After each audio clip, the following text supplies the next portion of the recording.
গোয়ালঘর, বাড়ির উঠান, পুকুরের পাড় সর্বত্রই আলুর স্তূপ। অর্থ খরচ করে মাথার ঘাম মাটিতে ফেলে উৎপাদিত আলু এখন গলার কাঁটায় পরিণত হয়েছে বরগুনার পাথরঘাটায়। কৃষকরা জানান, চলতি বছর আলুর বীজের দাম বেশি ছিল। এছাড়াও সার ও কীটনাশকের দামও বেড়েছে। অন্যান্য বছরের তুলনায় এবার আবাদে ব্যয় হয়েছে বেশি। ফলন ভালো হলেও এখন ক্রেতার অভাবে আলু বিক্রি করতে পারছেন না তারা। উপজেলায় কোনো কোল্ড স্টোরেজ না থাকায় আলু সংরক্ষণও করতে পারছেন না তারা। দু একজন ক্রেতা যারা আসছেন তারা আলুর যা দাম বলছেন, উঠছে না খরচের টাকাও।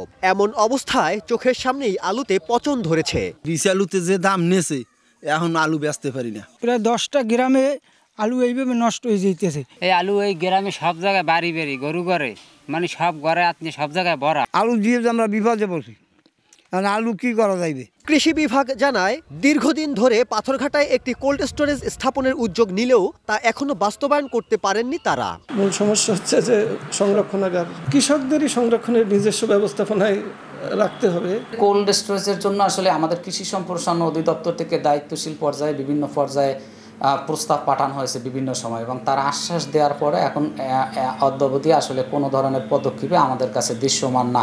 চলতি বছর জেলায় 942 হেক্টর জমিতে আলু আবাদ হয়েছে, আর উৎপাদন হয়েছে 23,525 মেট্রিক টন।